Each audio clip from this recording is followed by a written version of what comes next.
Good morning, welcome to NSN news. నేను మీ Balu శ్రీనేని. Greater Hyderabad లో కీలకంగా ఉన్న మైనార్టీలు హైదరాబాద్ లోక్సభ స్థానం పరిధిలో వార్ వన్ సైడ్ చేశారు. ఈ లోక్సభ స్థానం పరిధిలో అత్యధికంగా ఉన్న మైనార్టీలు 1-2% మినహా పూర్తిగా మజ్లిస్ పార్టీకి మద్దతుగా నిలిచారు. భాగ్యనగరం పార్లమెంట్ లో మైనార్టీలు వార్ వన్ సైడ్ గా ఓట్లు వేశారు. కానీ మల్కాజ్గిరి, సికింద్రాబాద్ లోక్సభ స్థానాల్లో మాత్రం ప్రభావం చూపలేదు. సికింద్రాబాద్ పార్లమెంటు స్థానం పరిధిలో గెలుపోటములను ప్రభావితం చేయడంలో కీలకమైన మైనార్టీల ఓట్లు చీలాయి.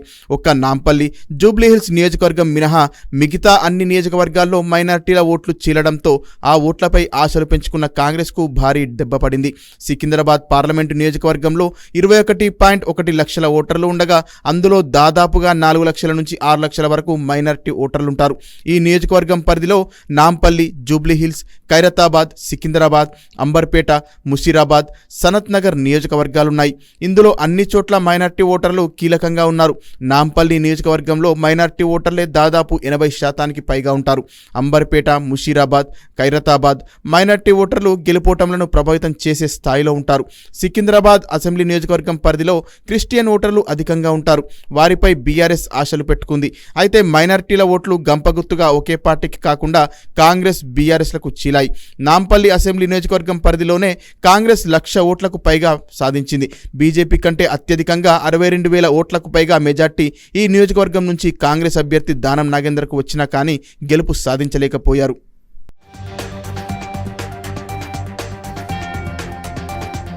రాష్ట్రంలోని ప్రభుత్వ స్కూళ్లలో అడ్మిషన్లు పెంచడంపై సర్కార్ బడిబాట కార్యక్రమాన్ని నిర్వహించనుంది. నేటి నుంచి 19 వరకు ఈ కార్యక్రమం తెలంగాణ వ్యాప్తంగా చేపట్టనుంది. కాగా ఈ బడిబాట కార్యక్రమాన్ని తొలుత జూన్ 1 నుంచి 11 వరకు నిర్వహించాలని భావించింది. కానీ ఈ తేదీలను విద్యాశాఖ రీషెడ్యూల్ చేసింది. బడిబాటలో భాగంగా స్కూలేజ్ పిల్లలను గుర్తించి వారిని పాఠశాలల్లో చేర్చేలా చూడాల్సి ఉంటుంది. ప్రభుత్వ పాఠశాలల్లో అడ్మిషన్లు పెరిగేలా చూడాలి. చిన్నారులను అంగన్వాడీ కేంద్రాల్లో కూడా చేర్పించాలని పేర్కొంది. కాగా బడిబాటలో కలెక్టర్ల నుంచి మొదలు DEO, MEO, head master, teacher వరకు ప్రతి ఒక్కరికి ఒక్కో బాధ్యత అప్పగించారు. బడిబాటలో భాగంగా నేడు గ్రామాల్లో పలు ఆర్గనైజేషన్లతో సమావేశాలు నిర్వహించి అడ్మిషన్లు పెరిగేలా చూడాలి. వాటి బాధ్యత ఏఏపీసీ మెంబర్లు, హెచ్ఎం, టీచర్లు, పేరెంట్స్ పై ఉండనుంది. 8 నుంచి 10 వరకు డోర్ టు డోర్ క్యాంపెయినింగ్ చేపట్టి అంగన్వాడీతో పాటు ప్రభుత్వ స్కూళ్లలో అన్ని క్లాసుల వారీగా అడ్మిషన్లు పొందేలా చర్యలు చేపట్టాల్సి ఉంటుంది. 11న గ్రామసభ నిర్వహించి పాఠశాలలు మానేసిన పిల్లలను తిరిగి పాఠశాలలో చేర్చడం వంటి అంశాలపై దృష్టి పెట్టాల్సి ఉంటుంది. ఇదిలా ఉండగా 12న పాఠశాలల పునఃప్రారంభం కానుంది.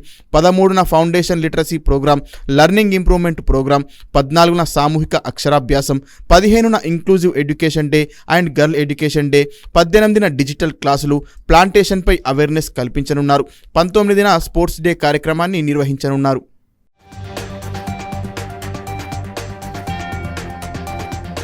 సార్వత్రిక ఎన్నికల్లో మెరుగైన పనితీరు కనబరిచిన కాంగ్రెస్ పలు చోట్ల అధికార బీజేపీకి గట్టి పోటీ ఇచ్చింది. అగ్రనేత రాహుల్ గాంధీ వయనాడ్తో పాటు రాయ్బరేలీ లోక్సభ స్థానాల నుంచి భారీ మెజార్టీతో గెలిచారు. దీంతో ఆయన ఏదో ఒక స్థానానికే ప్రాతినిధ్యం వహించాల్సి ఉంటుంది.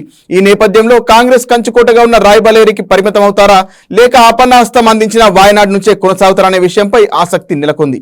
వయనాడ్ లోక్సభ స్థానం పరిధిలోని 3 జిల్లాల్లో మొత్తం 7 అసెంబ్లీ నియోజకవర్గాలున్నాయి. ఇందులో వయనాడ్ జిల్లాలో 2 ఎస్టీ రిజర్వ్డ్ కాగా మలప్పురంలో 1 ఎస్సీ రిజర్వ్డ్ స్థానం ఉంది. ఇక్కడ ముస్లిం జనాభా కూడా ఎక్కువే. కోజికోడ్ జిల్లాలో క్రైస్తవ ఓటు బ్యాంకు ఎక్కువగా ఉంది.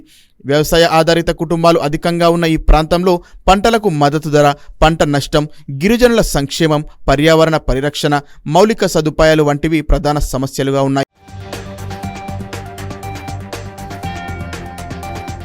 కాంగ్రెస్ నేతృత్వంలోని యూడీఎఫ్ ఇక్కడ బలంగా ఉండటంతో పాటు జాతీయ స్థాయిలో విపక్ష కూటమి తరపున పీఎం అభ్యర్థి రాహుల్ అయ్యే అవకాశాలున్నాయంటూ స్థానిక కాంగ్రెస్ శ్రేణులు ప్రచారం చేశాయి. అలాగే రాహుల్ నిర్వహించిన రోడ్ షో ద్వారా దేశవ్యాప్త దృష్టిని ఆకర్షించింది. గతంలో మిత్రపక్షంగా ఉన్న ఐయుఎంఎల్ జెండాలను ప్రదర్శించడం ఇబ్బందికరంగా మారడంతో ఈసారి పార్టీ జెండాలను పక్కనబెట్టి రంగురంగుల బెలూన్లను ప్రదర్శించి వివాదం లేకుండా చూసుకోవడం వంటివి కలిసొచ్చిన అంశంగా విశ్లేషకులు చెబుతున్నారు.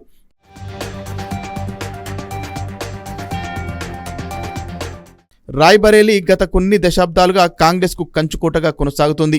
మాజీ ప్రధాని ఇందిరాగాంధీ, ఫిరోజ్ గాంధీ, సోనియా గాంధీ వంటి అగ్రనేతలు ఇక్కడ నుంచి ప్రాతినిధ్యం వహించారు. సోనియా ఇటీవల రాజ్యసభకు ఎన్నిక కావడంతో బరిలో దిగిన రాహుల్ భారీ మెజార్టీ సొంతం చేసుకున్నారు. రాయ్బరేలీని వదులుకుంటే అక్కడ నుంచి ప్రియాంక గాంధీ పోటీ చేసే అవకాశాలు కనిపిస్తున్నాయి. ఈ వ్యూహంతోనే ఆమెను సార్వత్రిక ఎన్నికల్లో వేరే చోట నుంచి బరిలో దింపలేదనే వాదన ఉంది. ఇదే విషయాన్ని ఎన్నికలకు ముందు పరోక్షంగా ప్రస్తావించిన ఆ పార్టీ సీనియర్ నేత జైరాం రమేష్, ప్రియాంక దేశవ్యాప్తంగా ప్రచారం చేస్తూ మోదీ అసత్యాలను ఎండగడుతున్నందునే ప్రస్తుత ఎన్నికల్లో పోటీలో ఉంచలేదన్నారు. ఎక్కడైనా ఉప ఎన్నిక ద్వారా ఆమె పార్లమెంటుకు వెళ్లొచ్చని జోస్యం చెప్పడం చూస్తుంటే అది రాయ్బరేలీ కావచ్చనే ఊహాగానాలు వినిపిస్తున్నాయి. ఆంధ్రప్రదేశ్ నూతన ముఖ్యమంత్రిగా టీడీపీ అధినేత చంద్రబాబు ప్రమాణ స్వీకారం చేసేందుకు ఏర్పాట్లు జరుగుతున్నాయి. ఈ నెల 11 లేదా 12వ తేదీన ప్రమాణ స్వీకారం చేసే అవకాశం ఉంది. మరోవైపు 7వ తేదీన మరోసారి ఎన్డీఏ సమావేశం జరగనుంది. ఈ భేటీకి కూటమిలోని ఎంపీలంతా హాజరు కానున్నారు. ఆ రోజే రాష్ట్రపతిని కలిసి ప్రభుత్వ ఏర్పాటుకు ఆహ్వానించాల్సిందిగా కోరనున్నారు.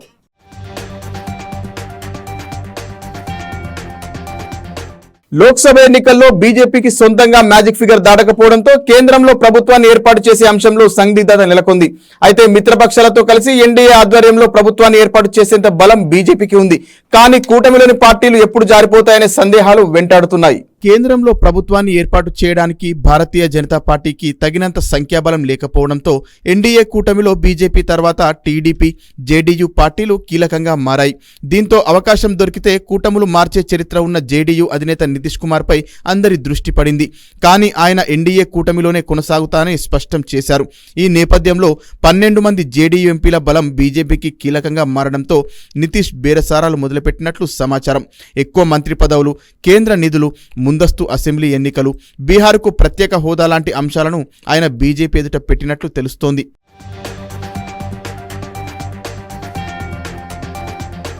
2014 తర్వాత తొలిసారిగా బీజేపీ మొత్తం 543 లోక్సభ స్థానాల్లో సగం మార్కుకు దూరమైంది.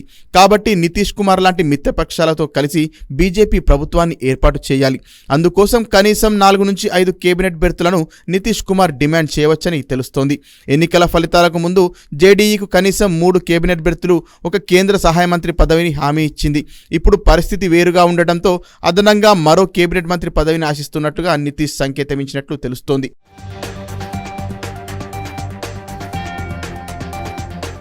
ముఖ్యంగా రైల్వే, గ్రామీణాభివృద్ధి, జలవనరుల వంటి కీలక శాఖలపై జేడీయూ ఆసక్తి ఉందని, బీహార్కు మౌలిక సదుపాయాల ప్రాజెక్టులను పొందడానికి జేడీయూ ప్రయత్నిస్తుందని ఆ పార్టీ నేత చెప్పారు.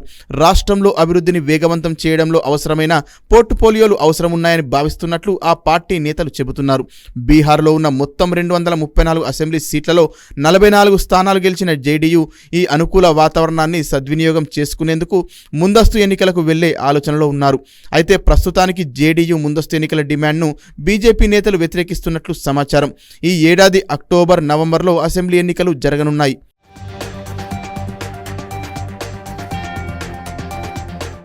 ఆంధ్రప్రదేశ్ ఎన్నికల్లో టీడీపీ సాధించిన ఘన విజయంతో జాతీయ స్థాయిలో ఆ పార్టీకి చాలా కాలం తర్వాత అధిక ప్రాధాన్యం ఏర్పడింది.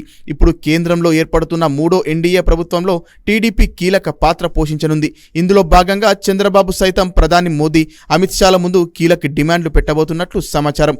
జాతీయ మీడియా కథనాల ప్రకారం కేంద్రంలో మంత్రి పదవులతో పాటు స్పీకర్ పోస్టును టీడీపీ డిమాండ్ చేస్తుంది. ఎన్నికల ఫలితాల్లో ఎన్డీఏ కూటమిలో బీజేపీ తర్వాత రెండో అతిపెద్ద పార్టీగా 16 సీట్లు సాధించిన టీడీపీ కనీసం 4 మంత్రి పదవులు కోరనున్నది. అందులో రవాణా, వ్యవసాయం, జలశక్తి, గ్రామీణాభివృద్ధి, ఆరోగ్య మంత్రిత్వ శాఖలను ఆశించే ప్రయత్నాల్లో ఉంది. దీనిపై ఇంకా స్పష్టత రావాల్సి ఉంది.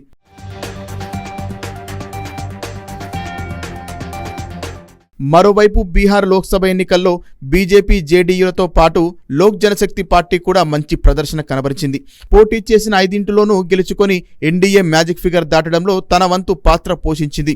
దీంతో ఎల్జేపీ అధినేత చిరాగ్ తన తండ్రి దివంగత ఎల్జేపీ చీఫ్ రామ్విలాస్ పాస్వాన్కు అసలు సిసలైన రాజకీయ వారసుడిగా మారనని ప్రచారం జరుగుతోంది. ఈ నేపథ్యంలో ఆ పార్టీ కూడా కేంద్రంలో ఒక మంత్రి పదవి ఆశిస్తోంది. అలాగే మరొక శాఖ మంత్రి పదవి వస్తుందని ఆశిస్తున్నట్లు ఎల్జేపీ ఆర్వీ నేత ఒకరు చెప్పారు. ఈ విషయంలో బీజేపీ నుంచి కూడా హామీ లభించినట్లు ప్రచారం జరుగుతోంది. దీనిపై స్పందించేందుకు చిరాగ్ పాస్వాన్ నిరాకరించారు. ఎవరికి మంత్రి పదవి ఇవ్వాలనేది పూర్తిగా ప్రధాని మోడీ నిర్ణయమని ఆయన స్పష్టం చేశారు.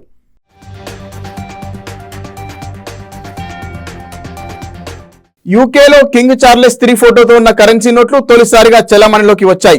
దీంతో ప్రస్తుతం చెలామణిలో ఉన్న క్వీన్ ఎలిజబెత్ ఫోటో ఉన్న పాత నోట్లను బ్యాంకుల్లో ఇచ్చేయాలని బ్యాంక్ ఆఫ్ ఇంగ్లాండ్ ప్రజలను కోరింది.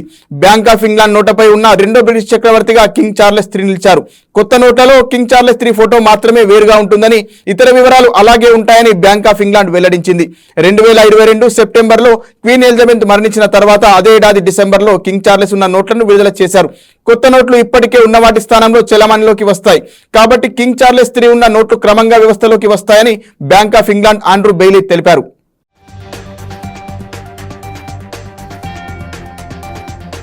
సార్వత్రిక ఎన్నికల ఫలితాలు తేలడంతో అటు ఢిల్లీలో ఎన్డీఏ, ఇటు ఇండియా కూటమి నేతల భేటీలతో దేశ రాజకీయాలు ఆసక్తికరంగా మారాయి.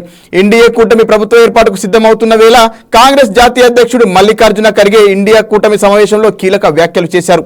ఈ ఎన్నికల్లో ప్రజాభిప్రాయం ప్రధాని మోదీకి వ్యతిరేకంగా వచ్చిందన్న ఖర్గే ఆయన నైతికంగా ఓడిపోయారన్నారు. అంతేకాకుండా వ్యక్తిగతంగా రాజకీయంగానూ నష్టపోయారని విమర్శించారు. ఇండియా కూటమిలోకి ఇతర పార్టీలను ఆహ్వానిస్తున్నామన్నారు. దేశ ఆర్థిక, సామాజిక, రాజకీయ న్యాయం వంటి లక్ష్యాలకు కట్టుబడి ఉన్న రాజకీయ పార్టీలన్నింటినీ ఇండియా కూటమిలోకి స్వాగతిస్తున్నట్లు ఖర్గే పేర్కొన్నారు.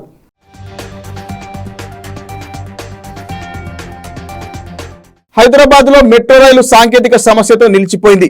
మెట్రో ఎర్రమంజిల్ దగ్గరికి రాగానే సాంకేతిక సమస్య తలెత్తింది. దీంతో రైలును నడపకుండా అధికారులు నిలిపివేశారు. మెట్రోలో సాంకేతిక లోపం తలెత్తడంతో ప్రయాణికులు తీవ్ర ఇబ్బందులు ఎదుర్కొన్నారు. ట్రైన్ డోర్లు ఓపెన్ కాకపోవడంతో పైలట్ ఎమర్జెన్సీ డోర్ ఓపెన్ చేసి ప్రయాణికులను బయటకు పంపించారు. ప్రయాణికులంతా ఒక్కసారిగా బయటకు రావడంతో స్టేషన్ కిక్కిరిసిపోయింది.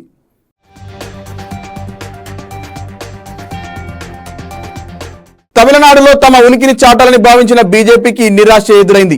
ఆ పార్టీకి ఒక్క ఎంపీ సీటు కూడా దక్కలేదు. ఎగ్జిట్ పోల్స్ లో కనీసం 3 సీట్ల వరకు వస్తాయని అంతా భావించారు. కానీ ఫలితాల్లో 0కే పరిమితమయ్యారు. బీజేపీ ఎక్కువగా ఆశలు పెట్టుకున్న కోయంబత్తూర్ ఎంపీ స్థానం నుంచి ఆ పార్టీ చీఫ్ అన్నామలై గెలుస్తారని దేశం మొత్తం భావించింది. అయితే అధికార డీఎంకే అభ్యర్థి చేతిలో అన్నామలై ఓడిపోయారు. ద్రవిడ రాష్ట్రంలో గెలుస్తామని భావించిన బీజేపీకి ఎదురు దెబ్బ తగిలింది.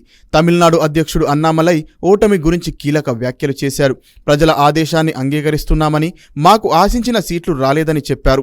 అయితే మూడోసారి నరేంద్ర మోడీ నేతృత్వంలో ప్రభుత్వం ఏర్పాటు చేయడం సంతోషం కలిగిస్తుందన్నారు. తాము తమిళనాడు నుంచి ఎన్డీఏ కూటమికి మద్దతుగా ఎంపీలను పంపుతామని భావించామని చెప్పారు. ఎక్కడ పొరపాటు జరిగిందో విశ్లేషించుకుంటామన్నారు. ఇండియా కూటమి నుంచి ఎన్నికైన ఎంపీలకు అన్నామలై శుభాకాంక్షలు తెలిపారు. రాష్ట్రానికి మంచి పథకాలు తీసుకురావాలని కోరారు. ఈ ఎన్నికలని గుణపాఠంగా భావించి భవిష్యత్తులో మెరుగైన పనితీరును కనబరుస్తామని వెల్లడించారు.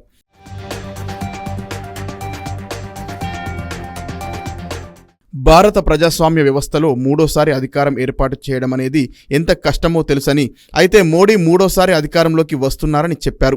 తమ ఓటు శాతం బాగా పెరిగిందని అన్నామలై చెప్పారు. కమలం గుర్తు రాష్ట్రంలోని 39 స్థానాల్లో 23 చోట్ల గట్టిగా నిలబడిందన్నారు. 20 ఏళ్లలో తొలిసారి తమిళనాడులోని చాలా ప్రాంతాల్లో బీజేపీకి మంచి ఓట్లు వచ్చాయన్నారు. వచ్చేసారి ఓట్ల శాతాన్ని పెంచుకోవడమే కాకుండా ఎంపీలను తప్పకుండా పార్లమెంటు పంపిస్తామని ధీమా వ్యక్తం చేశారు.